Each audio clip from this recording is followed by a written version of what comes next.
Ladies and gentlemen, we'd like to welcome at this time a gentleman that's been on the stage many times, former mayor of the city of Beverly Hills, His Honor, Mr. Max Salter. Tonight, Max is here because we're going to make a kid from Chicago an honorary New Yorker. Would you welcome Shecky Greene, ladies and gentlemen?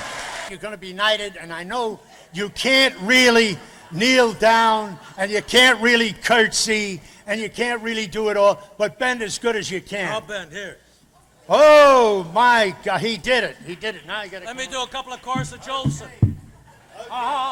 Okay, you have to say, I love New York. I love New York. Okay. How about you? All right. Sir.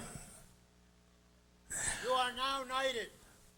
You are now, by the power vested in me and with the affection of the 1,800 New Yorkers in this audience, I hereby adopt you, Shecky, as one of us, an honorary New Yorker. You are now 8,000,001. Yo!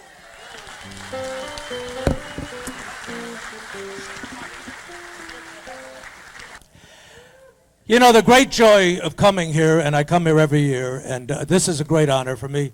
I love walking in the yard. I love to hear about myself. People say you got fat. You're a lot shorter than I remembered you last year. Are you still married to that Hawaiian? I knew the girl in New York that gave you the clap.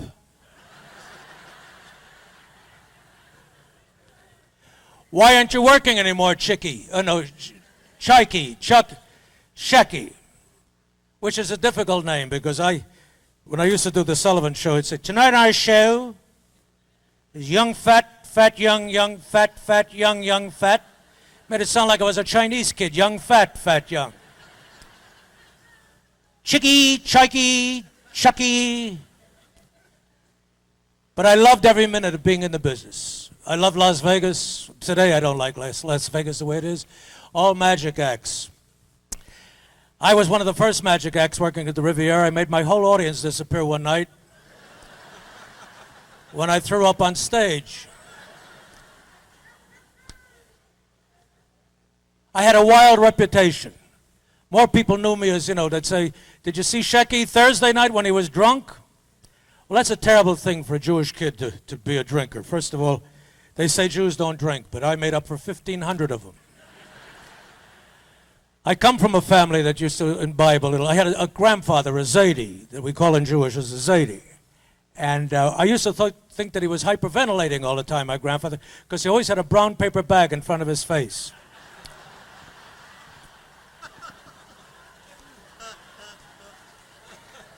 And when he put it down, his nose was always a little bit red. And people say to me all the time, they said to me, Shecky, how come you're not around anymore? How come you're not working? Well, there's many reasons why I'm not. One is Jerry Seinfeld, Tim Allen. People say those comics are not as good as you guys used to be. Well, can I tell you something? I think they are. I love the young kids today. I was given a break when I was a young kid. These kids go on television, they're absolutely sensational. I'm sure you people agree with me. But people say to me, how come you're not working? And I say to them, well, I don't work because I'm busy going to meetings. I go to AA twice a week. I go to Gamblers Anonymous 3 times a week. I go to Weight Watchers twice a week. I'm too goddamn busy going to meetings that I should work.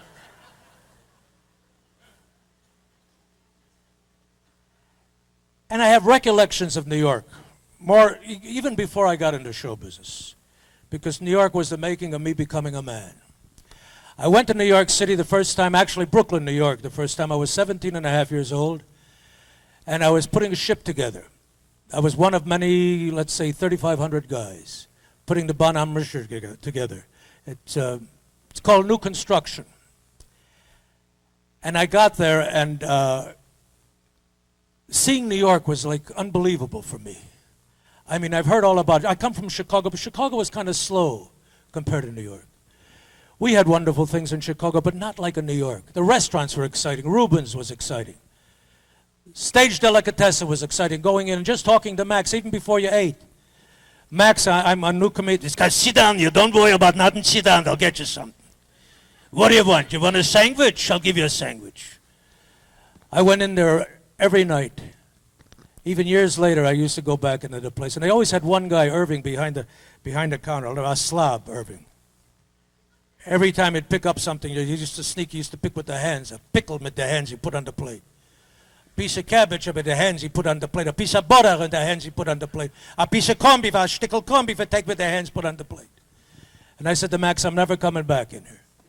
Then one day I came back into New York, Max called, he said, come on, take a look at Irving now. And I went there.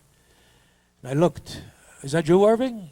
All dressed in white with a white jacket, white pants, a white hat.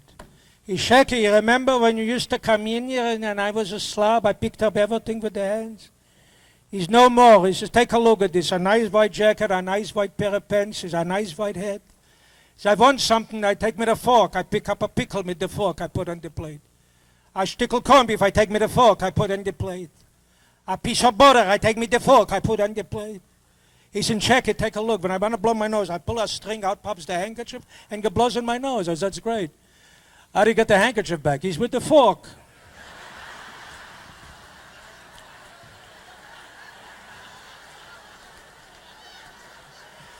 Before I continue, I'd like to say to my wife, I told you that would go over. My wife says to me in the car, don't tell that joke. You know, it's funny because I knew I had to say something. Johnny Francis said to me at the Friars yesterday, he said, you are going to say a few things. I said, well, they didn't ask me to say a few things. But somebody said to me in the yard, you know, I never saw you work and I came here tonight. And that was kind of thrilling for me because I'm anxious to see myself work too. But my wife was picking out jokes for me. She's told the one about the golf. I said, no, honey, they probably, everybody heard that story. She wanted me to tell the story about the little man that won the golf tournament at Hillcrest. And they told him he can play golf with Tom Watson following Saturday. The following Saturday, they were playing golf. And Tom Watson, about the third hole, says to his caddy, he says, that's a par 3, isn't it? He says, that it is. He says, Mr. Watson, it's a par 3. He says, that's a fine par 3, true. It's 170 yards. He says, well, give me my 7-iron. I can make it with a 7-iron. He says, ordinarily, Mr. Watson would be fine for a 7-iron. He said, well, you know, it's a wee bit windy. He says, take a look. Watson gets down. He says, you know, you're right. He says, give me my 5-iron. Bing, right on the green. Mr. Harris, a little Jewish guy, says, Caddy, come here, I want to ask you, how far you said it was? He says, well, I told Mr. Watson it's 170, it'll be the same for you. He said, well, I'll tell you what, give me already there a 4-wood. Give me my 4-wood. He said, ordinarily, Mr. Harris, you'd use a 4-wood. He said, but I want to tell you, it's a wee bit windy out there. He said, oh, you're right. He said, give me my sweater. I think mine did better than yours, honey. I wrote down a few things because New York was so pertinent in my life. It really was. When I was in the Navy, and we were putting our ship together, as I said before, and I had a wonderful job in the Navy aboard this ship. I was aboard an aircraft carrier, and I was in charge of an ice cream stand. That's the truth. I was in charge of an ice cream stand. It was called Gedunks in the Navy. Anybody here that was in the Navy? And we were overseas. We were in the Pacific. We were fighting the Japanese. And I came back after the war, and I was in New York City, matter of fact. And we walked into the Carnegie Delicatessen, and Leo says to me, Shecky, he says, my God, look how good you look with your uniform and everything. And the things, it must have been tough over there. I was tough. It was very tough. Tough. Woo-hoo. Tough. He says, what was the toughest for you? I said, butter pecan was the toughest. It was. And the love that they had in New York. City Center, New York City. 99 Park Avenue, where they took all the people in the service, and they would give them free tickets to go see Broadway shows. That was my first indoctrination of seeing a Broadway show. I never saw one before. You don't see Broadway shows in Chicago because that's really off Broadway in Chicago. So wonderful shows like West Side Story. My God, did I love that. I always picture myself that I'd be doing something like that, and I went to City Center after one of the shows that I saw, and I met a girl there, and beautiful Jewish girl. I had never dated a Jewish girl before. Barbara Sherman with green eyes and blonde hair and beautiful. And she smoked 7 packages of cigarettes a day. I never got too close to her because the smell from those goddamn cigarettes. And there were Raleighs. Raleighs, imagine somebody smoking 7 packets of Raleighs. I said, why do you smoke 7 packs of Raleighs a day? And she said, because I get gifts with the coupons and everything. And I took her home, and she showed me that all the furniture and everything that they had in the house was from the coupons from Raleigh cigarettes.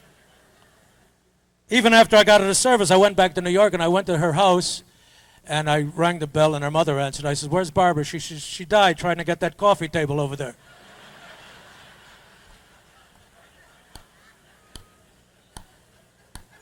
The love of New York that I have. I don't think New Yorkers can have the love that I have. I'm going to tell you about that. I guess with this, huh? Yeah. I had such love. I went to the Metropolitan the first time, Metropolitan Opera. And up till that time, I sang a little bit. But I watched these shows. I watched the great performers and the artists sing. I prementore, I frazione mio, in blagore vio tutnima. And that was the soprano. And when I got in show business, I was looking for something special so I can be identified with. Danny Thomas had the Jack story. Buddy Hackett had the Chinese waiter because one from column A and one from column B because that's the way Buddy would talk. And he got known for that. Sid Caesar.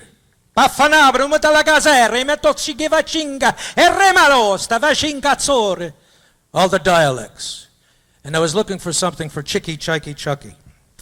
But I found it that day at the Metropolitan. Puccini's Madame Butterfly. People said, how are you going to write a routine about that? But it was a natural. You all know the story of Madame Butterfly. Pinkerton, a young naval officer with Perry's fleet is sailing into Nagasaki Harbor, and he sees a young, beautiful Japanese girl standing on the dock. She's no more than 15 and a half years old, and Pinkerton has been at sea for 4.5 years, and he sings the opening aria, Marone.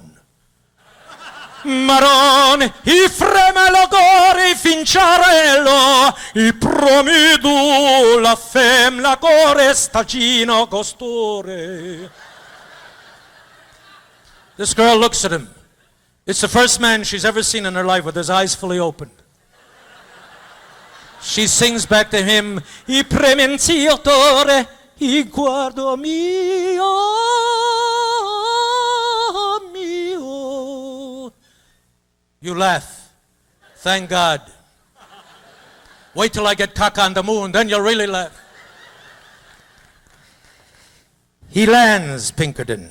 He grabs Butterfly. He squeezes Butterfly's hand. Her hand has never been squeezed like this before.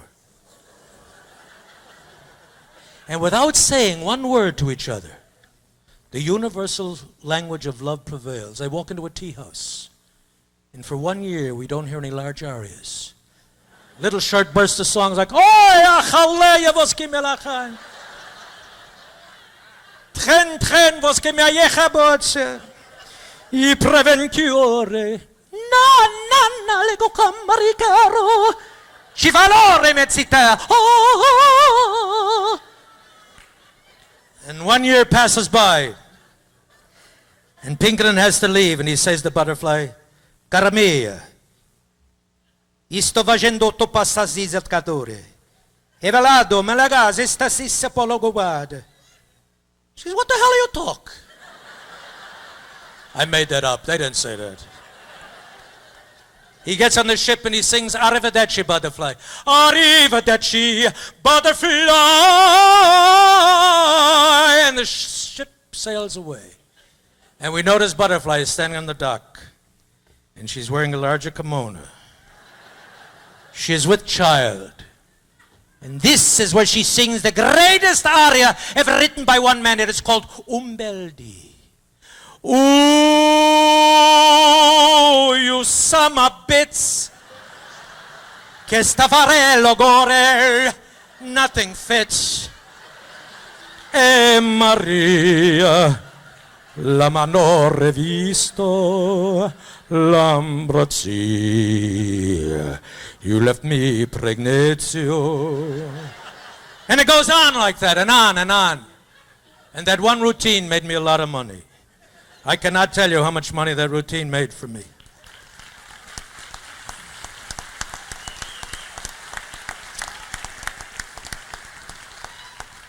Somebody said to me one time, he said, how do you get into your routines? How do you find them? I find them from telling the truth and things that have actually happened in my life.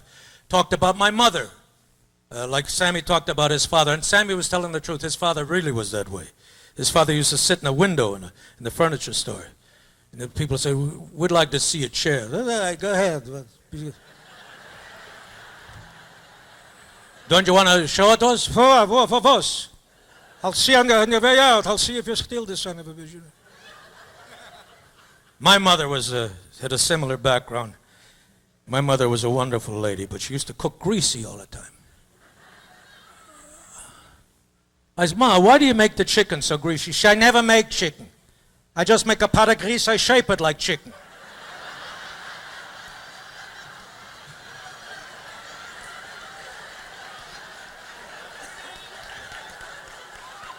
My mother said to me, Cherky, Chikey, whatever the hell you call yourself now, Sheldon. Why do you tell people I talk with an accent? I was born here in this country. I said, Ma, you know the kind of money I make telling people you talk with an accent? She says, what kind of money? And I told her. She's listening. I want to say one other thing to you.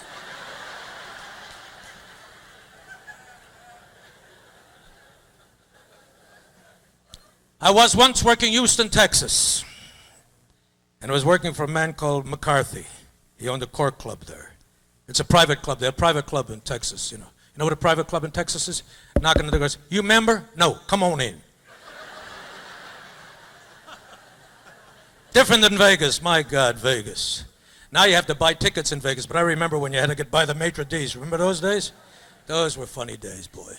They got places like New York, New York. I called the owner when I was there, and I said, why'd you call it New York, New York? He said, let me tell you about the sign company. And they futzed up my other place, Circus.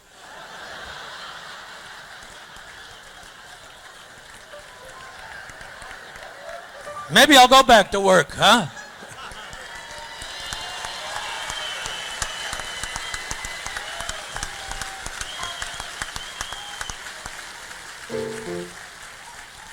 But I was working Houston, and they took me to meet the astronauts, and I met Scott Carpenter and Charles Cernan, and I said to these guys, it must have been very tough. Oh yeah, very tough up there, Shecky. I said, well, you know, when you people returned from the moon, there was no record of how you went on the moon. What do you mean? I mean, you did wonderful things going to the moon, but how did you, you know what I mean? How did you go to the toilet? And these brilliant men couldn't put it in scientific terms. We excreted feces on the moon. They says, we made a caca on the moon. They were actually, I made a caca on the moon. So I took that and I said, Mike, that's going to be funny. So I was working in Reno, and I first broke this in, and Connie Stevens was sitting in the back with her daughter Jolie, who was about 3 years old at that time. And I told her the story about caca on the moon. And then I sang a little, oh, there's caca on the moon tonight. That is why the moon is not too bright. There is caca on the moon, there is caca on the moon, there's caca on the moon tonight. Caca moon, caca moon, caca moon. Caca moon, caca moon.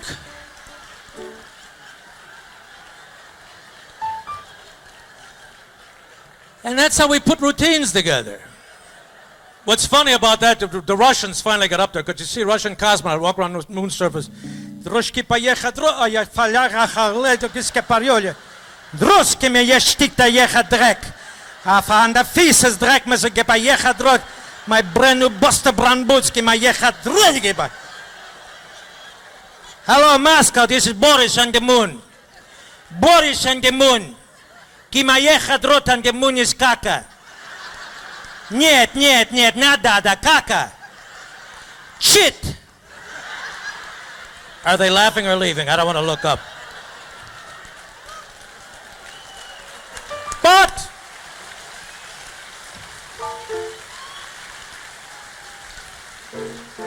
I love you, New Yorkers. I love you so. How much I love you, New Yorkers, you'll never know. I love the Statue of Liberty and places just like that. I love it on a cold and windy day when you have to pull down your hat, little bit of sea. I love you. I love you. And may I say to you, dear folks, you understood and laughed at my jokes. And I, with tears in eyes, accept what you have done for me.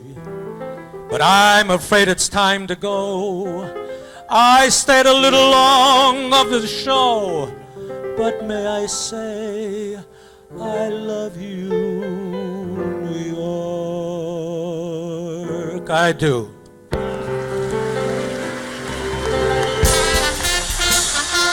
Shecky, listen to this.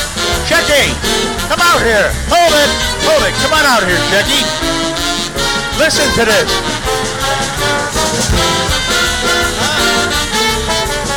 All right. Shecky Greene. Shecky. Most talented individuals, each one a great talent. So at this time, we should give a big welcome to Ian and Elliot Finkel. 1, 2, 1, 2, 3, 4. All right.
Thank you, thank you, thank you. Good evening. Welcome, my name is Elliot Finkel. It's a pleasure to meet you. This is a great evening for us Finkels. Thank you. I'd like to present our favorite xylophone player, my older brother, Mr. Ian Finkel. Thank you. Ian will introduce our next number.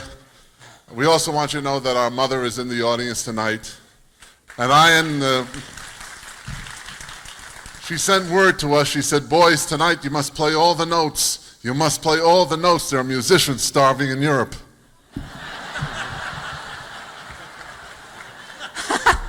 Thank you so much. It is a thrill and an honor to perform for you here this evening. And gee, this is a really beautiful theater.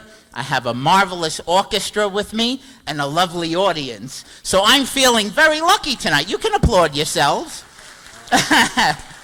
You talk about good luck. A number of years ago, I was the guest soloist with the great Xavier Cugat Orchestra. That was BC, before Charo. And at the time, Cugat asked me if I would put together a special virtuoso arrangement of the flight of the bumblebee. See, Cugat felt that was the only true test for a xylophonist. See, the bumblebee. Naturally, I didn't disagree with him because it was the only job I could get at the time, you see. So I said, I'll do it, but I will do it if I can keep within the flavor of your great Latin orchestra.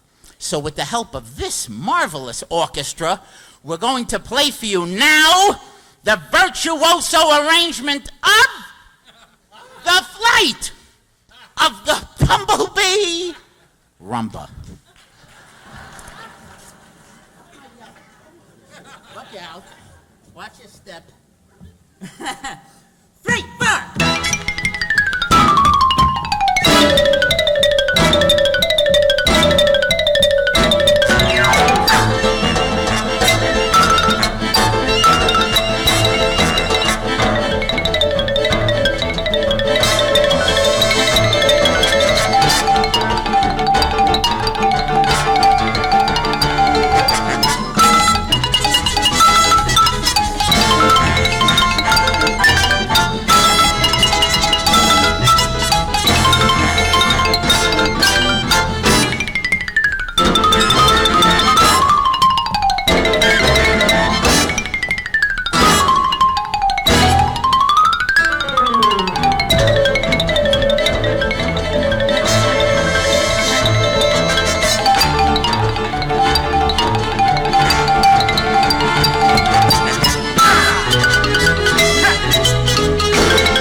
Here's a number that we've got to perform for many years, and we always find new things to do with it because the music was written by one of the great geniuses of whose birthday this month. Naturally, we'd love to play for you a medley of the great hits of George Gershwin.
Ladies and gentlemen, Ian and Elliot Finkel.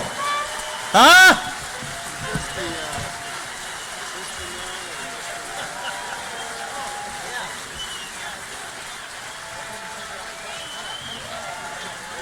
The Finkel brothers.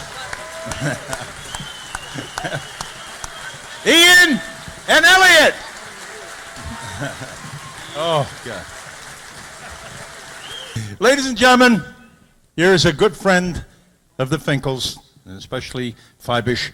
Would you welcome one of the greats in our business, a sweetheart, Mr. Red Buttons.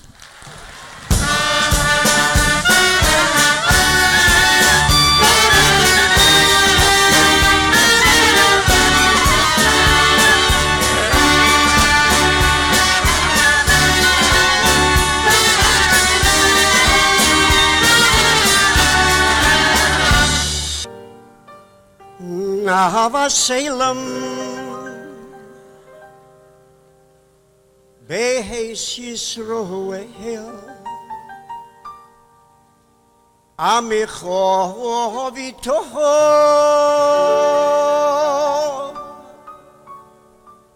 Toiro Mitzvois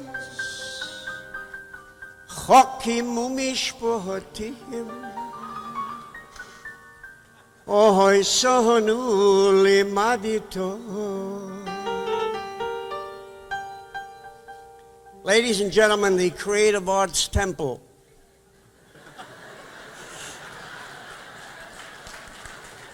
They do the high holidays from this stage. I missed it, Rosh Hashanah, and this was one of my favorite little chazonish things, and I wanted to do it tonight just to get the feel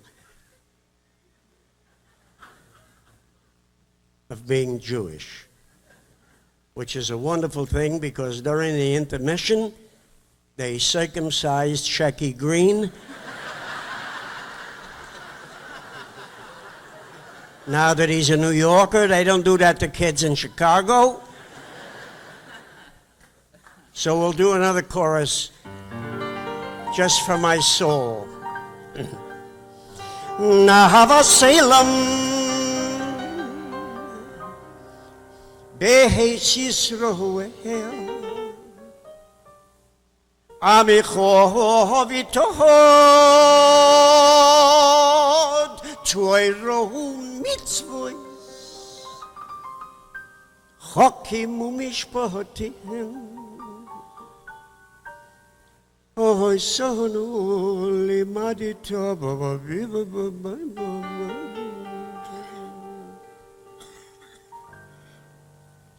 And now, another beautiful refrain from the high holidays. Of course, I missed Yom Kippur too.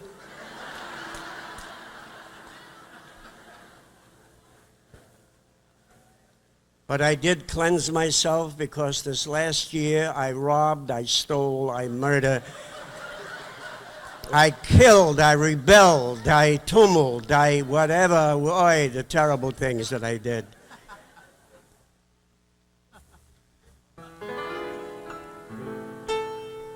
Kindandan sano obishimet nagara Hanayome Gojoa Nazena Kuhunodalo.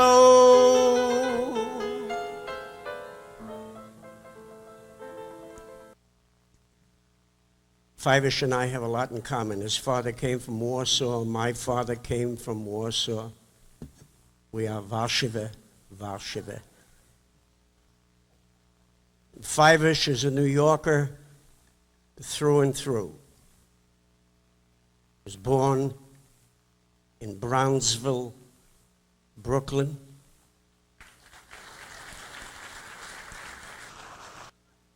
Brownsville, Brooklyn gave the world Murder Incorporated, a nice little fraternal organization to control the population of the world.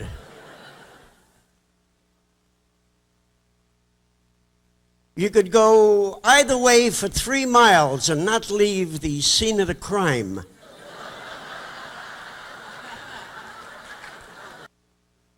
Fyvush drifted into the Yiddish theater.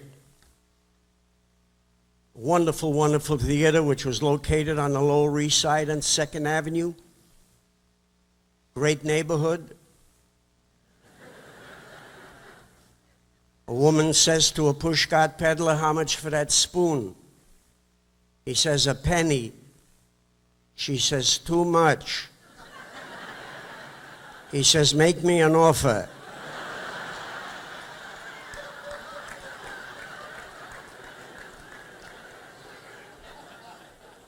The Yiddish theater, the audiences were twice as funny as anything that was happening on the stage. This is a true story, but I will repeat it again. Matinee idol, call him Tomaszewski. Didn't happen to him, but it's a nice name. I like to roll Tomaszewski. He's in the middle of working, and all of a sudden, boom, he falls right down on the stage, and he lays there. Hush came into the audience. Stage manager walked out, circled him once, lifted his head up, and made the announcement. "Ladies and gentlemen, Mr. Tomaszewski is dead." A guy in the balcony yells down, "Give him an enema."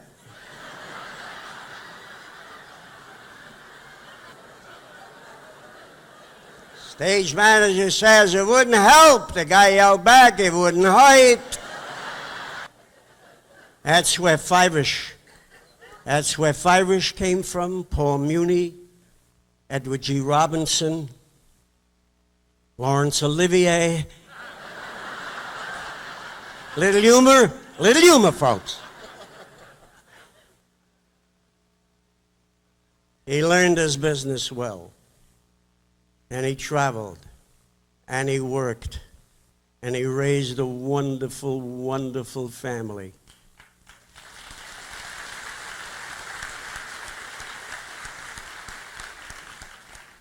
And he's getting this award tonight. For me, the award should be for his kindness, for the goodness in his smile, and in his heart. I am actually really honored to be presenting Fyvush. Come out and greet the people who love you.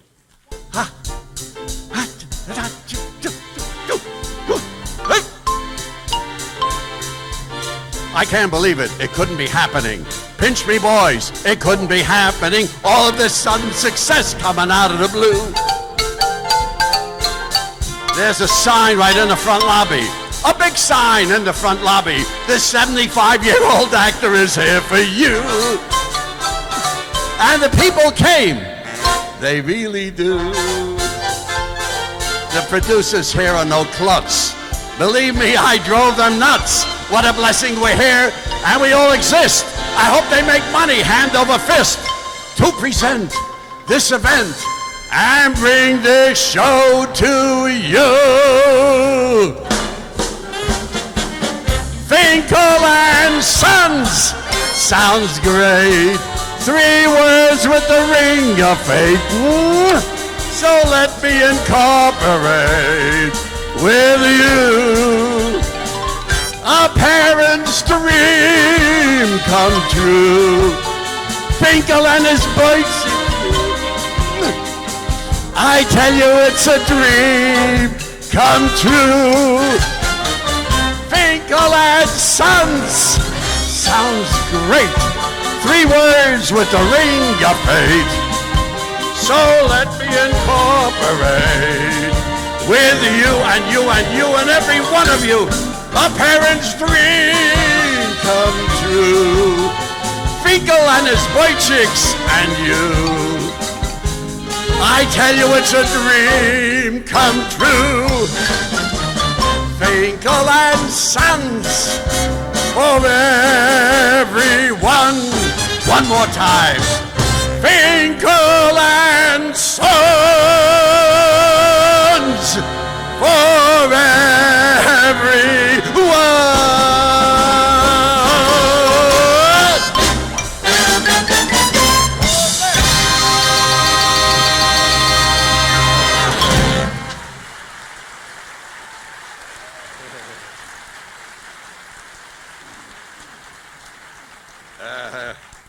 I'd like to thank you for this splendid honor. I got an Obie, thank God, a Drama Desk nomination. I got an Emmy, but nothing like tonight. Tonight for me is the pinnacle, really the pinnacle of my career. And there's lots of people to thank, all the wonderful celebrities that came down tonight. Also want to thank Franalou Zygmunt for really putting it all together. And those great producers that we have, Johnny Francis, Buddy Arnold, and an entire staff. My goodness, you can't put this together just like that. They put it together, and it's for your entertainment. I know we're going to stay here till next Pesach, but that's all right. Just bear with me. And by the way, you met the sons, you met the father. I would love if you would meet their mother, Mrs. Finkel. Here she is. What's her name? Yeah. There it is. This coming March, we're celebrating the 52nd anniversary. 52. Lucky 52. Incidentally, they said that I came from the Yiddish theater. That's really my honor. It's a great thing to come from the Yiddish theater because we had great moments there. I've been in the Yiddish theater from 9 years old till I was 43 years old. And luckily, a show like Fiddler came along, and Jerome Robbins actually drafted me to do Fiddler on the Roof at that time. And that was for me a big thrill. And also, there's a lot of things that I bring with me from the Yiddish theater, and I still do. My name, Fyvush Finkel. Oh, they wanted to change it many times. I didn't let them, and now they're not sorry. After Picket Fences, and now I'm doing Fantasy Island in Hawaii for the public, and they still call me Fyvush Finkel. I know we had songs like Bells, Mein Städtele Bells, Mein Himmel, wie ich hab meine kindische Juden verbracht. Oh, what a song. That was a great song. Broadway heard the melody, and they wanted to buy it immediately. And they did. At that time, they bought it for Al Jolson. What do they know about Belz, a shtetl in Romania? So Al Jolson got it, and they dedicated it to one of his girlfriends at the time. I like to show you how Broadway mangled that tune. Yeah! Ah! Whoop! Whoa! Yeah! Her eyes are stars. Her lips are like wine. There's no other girl in the world like that wonderful girl of mine. I see her smile, and everything's fine. There's no other smile like the smile of that wonderful girl of mine. Hey, oh, where she walks, there are roses growing where roses never grew. I touch and I see a rainbow glowing across that heaven of blue. The bells will ring, the stars are gonna shine when I tie my heart to that heart of that wonderful girl of mine. Let it hear. Oh yeah, this is heaven. Yes, sir.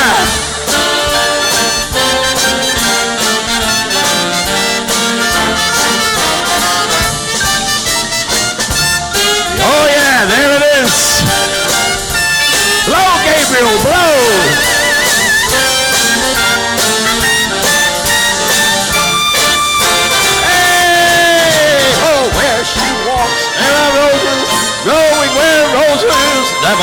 glue. I touch and I see a rainbow glowing across that heaven of blue. The bells will ring. The stars are gonna shine when I tie my heart to that heart of that wonderful girl of mine.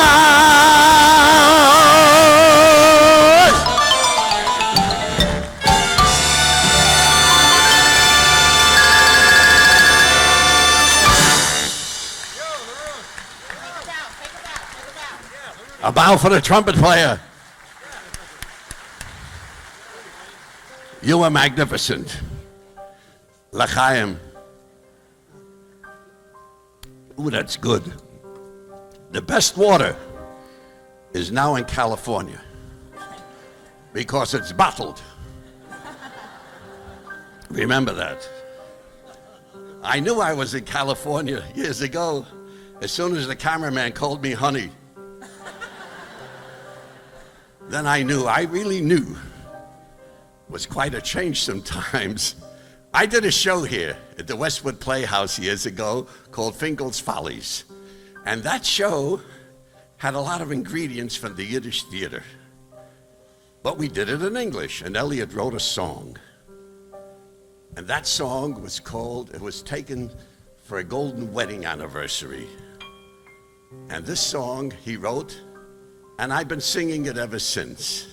If you like it, God bless you. If you do think about it sometimes, it is dedicated to all the wonderful women sitting here, especially you. You're looking at me as though I'm from another planet. But really, that is true. And it's called As Long As I'm With You. And that's the way I feel about you people here tonight. Save it, I'll need it later. Be zu sein mit dir, as long as I'm with you. Each day, each month, each year, my dreams all came true. Every hour of love is a blessing and a souvenir, and a blessing from above. Be zu sein mit dir. 50 years, 5 decades, a lifetime. You and me, half a century, an eternity of happiness in our lifetime. As long as I'm with you, I'll cherish every day, through thick and thin, so new. We'll all have this to say, so just take my hand. Life is very clear. What's not to understand? Be zu sein mit dir. So just take my hand. Life is very clear. What's not to understand? Be zu sein mit dir. As long as I'm with you.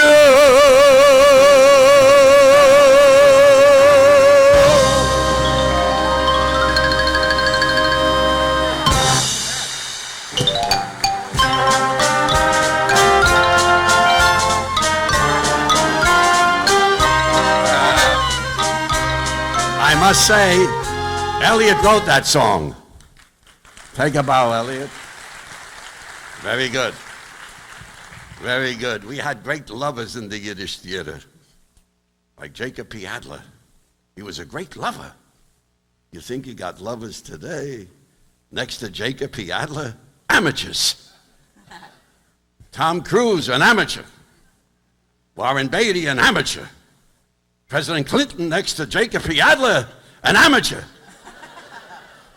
Jacob P. Adler was that great womanizer. It's Luther Adler's father and Stella Adler's father. He played that dramatic scene. Oh my goodness, the way the theater was packed. And he had a dramatic scene where he yelled, "My children, where are my children?" The whole balcony got up, "We're here, Daddy!"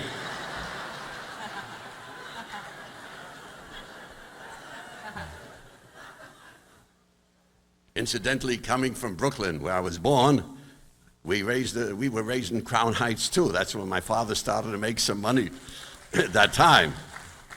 We had parties. There was a church in the corner, synagogue in the middle of the block. The community center over there was a party, and the Catholic priest, bless him, next to the rabbi. They looked at each other, and the Catholic priest asked the rabbi, "Rabbi, I want to ask you a question. Please don't take it personally. In your lifetime, have you ever eaten ham?" Rabbi says, "Yes. When I was a child, I went to a party. I didn't know it was an accident. So I ate ham and I didn't know." The priest says, "Don't get excited. It was an accident. Forget about it." Then the rabbi says, "Father, I'd like to ask you a question.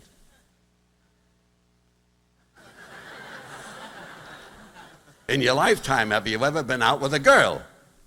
The priest said, "Why, certainly. Before I was ordained, I went out with a girl for a few years, and then we lived together." So the rabbi says, "Come on, admit it. Isn't that better than ham?"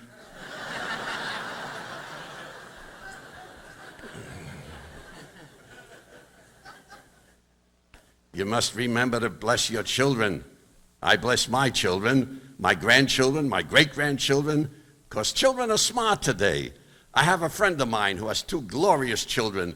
They introduce celebrities to me. He is a celebrity, the owner of the Summit Bel Air hotels, and that happens to be my dear friend Ephraim Harkham. Ephraim, take a bow. Maybe you'll charge me less for the rent. There he is, Ephraim Harkham, a very dear friend of mine. And his children are smart. Children are smart. Where I live in New York, we live near the UN. And they have a school for the children there. Just picture this: an Italian child, a French child, and an Israeli child.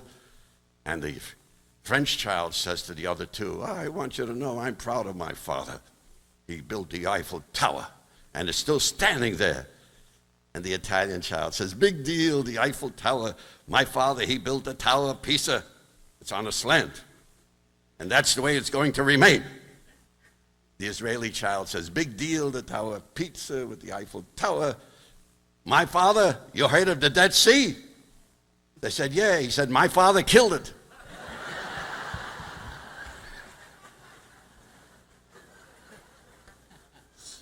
We brought out a lot of stars that came. Menashe Skulnik and Molly Pecan, all these big stars. Skulnik was one of my favorites. He was my mentor. And he was very unique. He was that tall, but his talent was that high.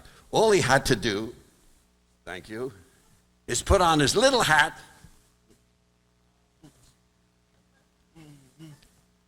Hello.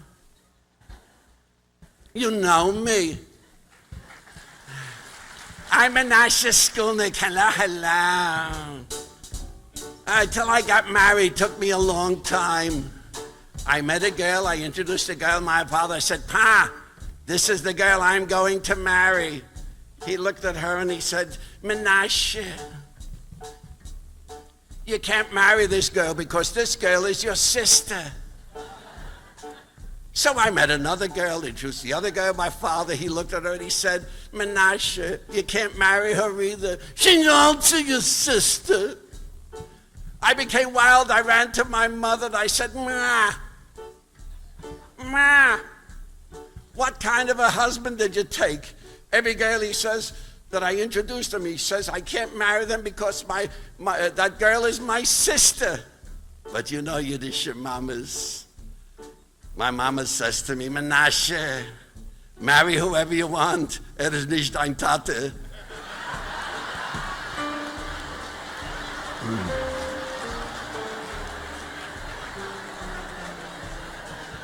For the band. Marry whoever you want, he's not your father. There'll be 4 shows tonight. Last week on 2nd Avenue, I can't believe my eyes. A giant of a man shoved a lady half his size. A voice yelled, cut it out. Then I knew that it was me. I said, what do you mean you hit a lady? You should treat her tenderly. If you wanna fight, fight with me, you let's. He wasn't lazy, and he gave me a zets. You know where? Not on the top, not on the bottom, but just in the middle. The lady picked me up and brushed me off mid-care. She said, who asked you? And she clapped me. You know where? Where? You're slow. Not on the top, not on the bottom, but just in the middle, and that's all. No, not yet, not yet. You'll sit here till Shreyas. I started doing exercise, the doctor says I should. Nothing fancy, only walking to keep me feeling good. I knew that it was wonderful, but now I am upset. Because the more I exercise, the hungrier I get. My body's in good shape, I must admit. But in one peculiar place, my clothes no longer fit. You know where?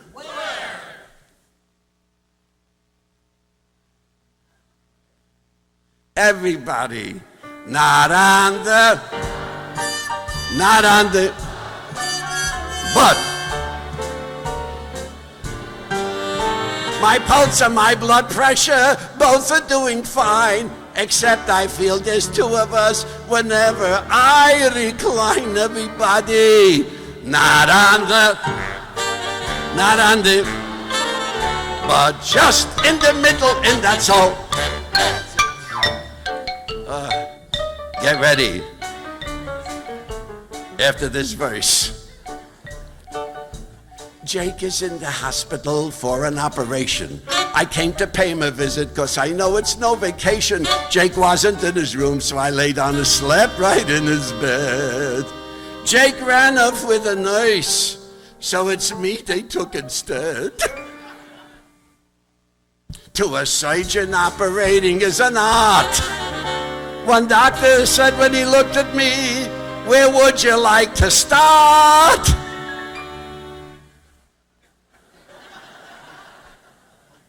Wait for me. You know where? Where? Everybody, not on the, but they kept me in the hospital from Shviya's bis Yom Kippur. I sued them for malpractice because they sewed on me a zipper. Get ready. Get ready. Not on the bottom, but just in the middle, and that's all. That's it now. Oh.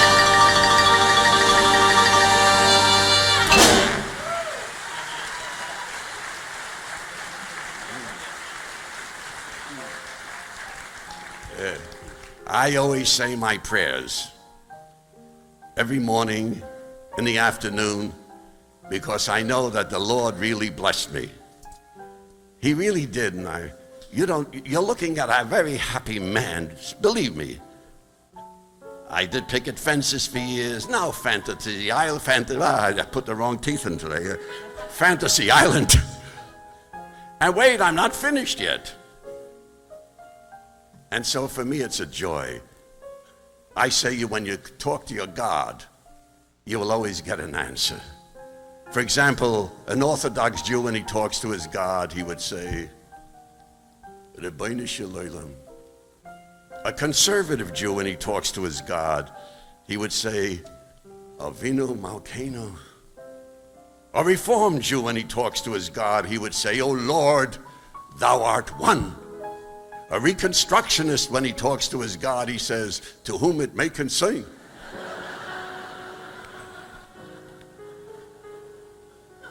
But when I do the role of Tevye, when he talks to his God, he gets an answer.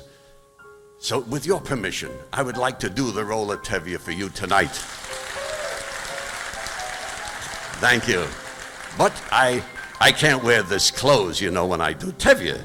I would like to get a little bit into makeup and try and look as much as Tevye as I can. We have a lot of Tevyes here tonight that played it, and they were marvelous in it.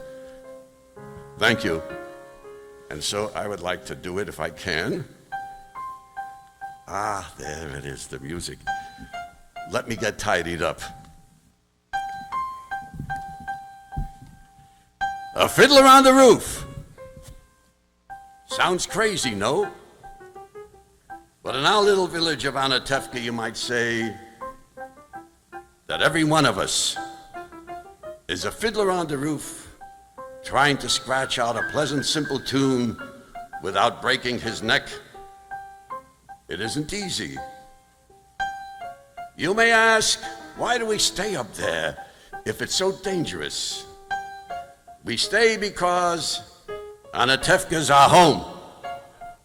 And how do we keep our balance? That I could tell you in one word. Tradition. Because of our traditions, we've kept our balance for many years. Here in Anatevka, we have traditions for everything. How to eat, how to sleep, even how to wear our clothes. For instance, we always keep our heads covered and wear these little prayer shawls. This shows our constant devotion to God. You may ask, how did these traditions get started? I'll tell you, I don't know. But it's a tradition. And because of our traditions, everybody here knows who he is and what God expects him to do. And here is Tevye coming home for Sabbath, coming down the lane with his milk cans, coming here to visit for the Sabbath, and here he is.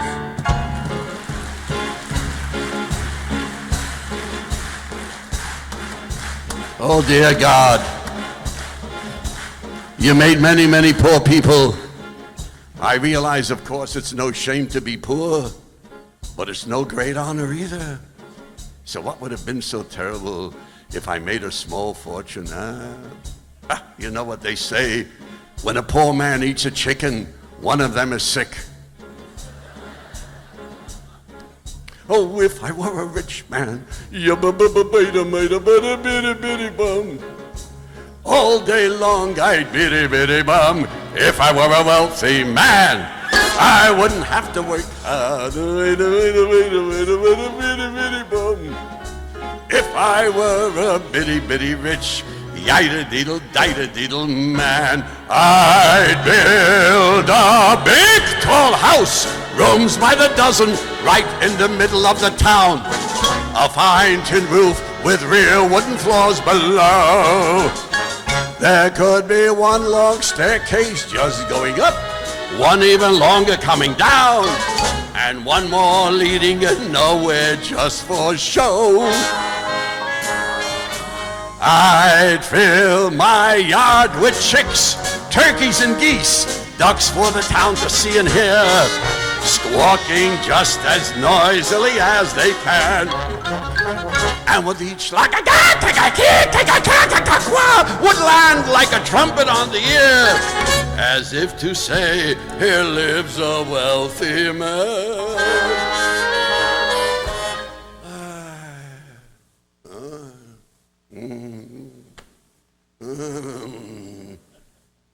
If I were a rich man, all day long I'd bitty bitty bum. If I were a wealthy man, hey!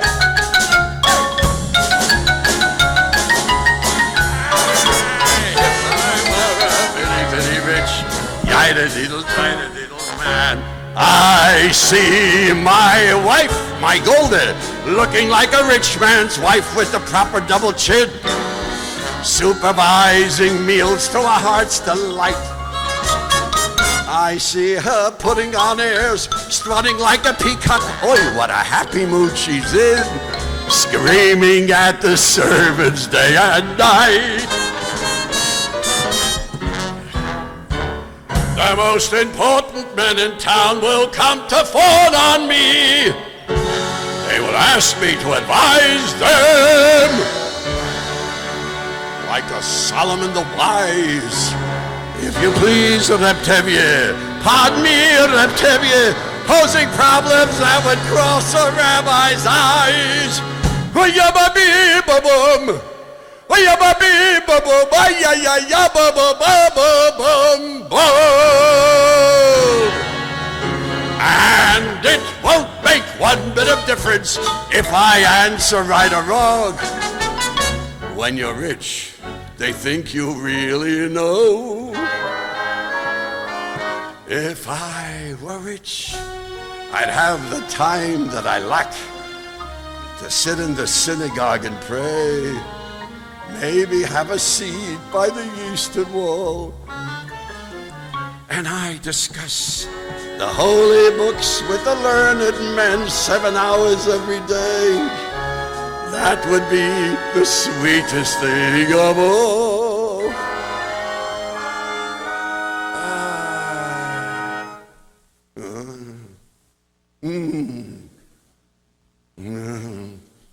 If I were a rich man, all day long I'd biddy-biddy-bum. If I were a wealthy man, hey, wouldn't have to work hard. Biddy-biddy-bum. Lord, who made the lion and the lamb, you decreed I should be what I am. But would it spoil some vast eternal plan if I were a wealthy man? Hey!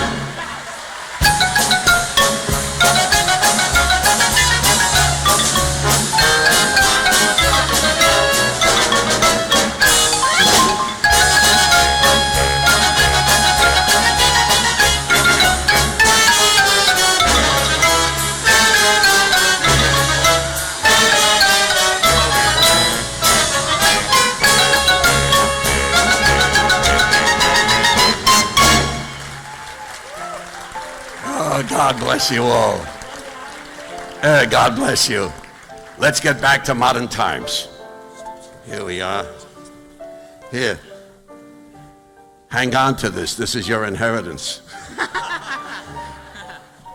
This is for Elliot.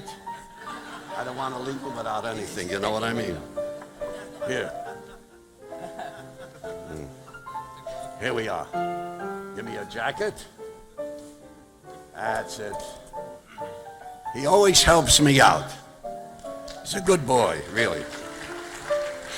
I'm going to go home and revise the will. Oh, well, let me have a sip of water. Thank you. L'chaim. Yeah. You're looking at a millionaire, believe me. Never mind the money. Doesn't mean anything to me, believe me. It's so hot in here.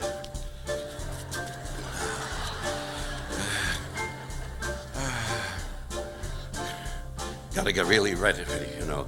This is serious stuff here.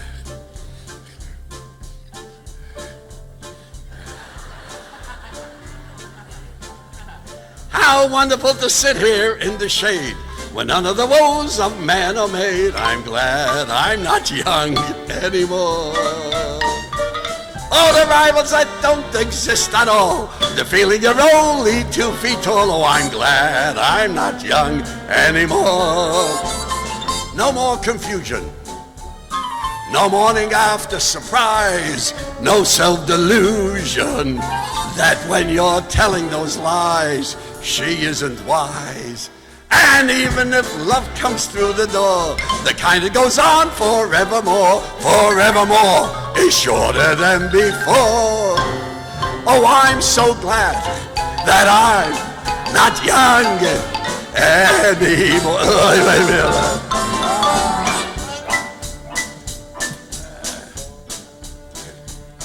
The tiny remark that tortures you, the feeling your friends won't like it too. Oh, I'm glad I'm not young anymore.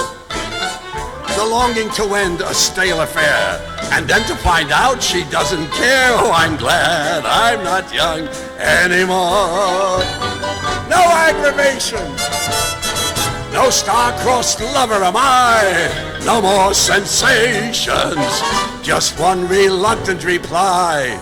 Lady, goodbye. Oh, that fountain of youth is dull as paint. Methuselah is my patron saint. I've never been so comfortable before. Oh, I'm so glad that I'm not young anymore.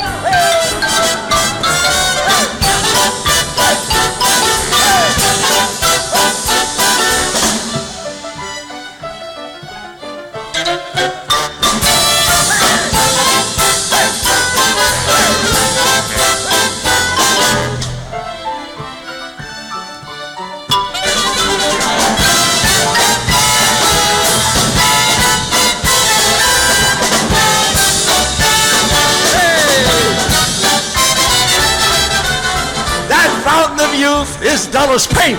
Methuselah is my patron saint. I've never been so comfortable before. Oh, I'm so glad that I'm not young anymore.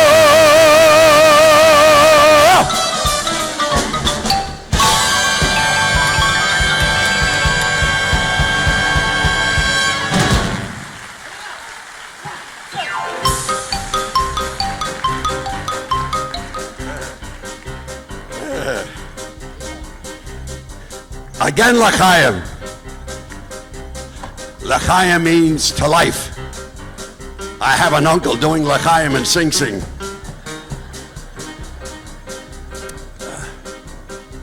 Now let's hear it.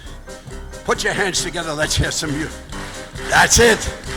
Don't stop. To life, L'chaim. L'chaim, L'chaim, to life. Here's to the father I tried to be. Here's to my bride to be. Drink L'chaim to life, L'chaim. L'chaim, L'chaim to life. Life has a way of confusing us, blessing and losing us. Drink L'chaim to life. God would like us to be joyful. Hearts lie pending on the floor. That's good. How much more can we be joyful when there's really something to be joyful for? To us and our good fortune, be happy, be healthy, long life. And if our good fortune never comes, here's to whatever comes. I want to wish you all a happy new year. Thanking everybody for this great, great honor. And let's hope we meet on happy occasions. And when we do, I will give you the toast. We'll drink L'chaim to life.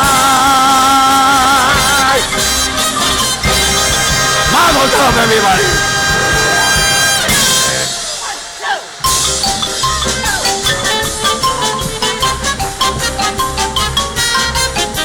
Ian Finkel, Elliot Finkel, and Fyvush Finkel.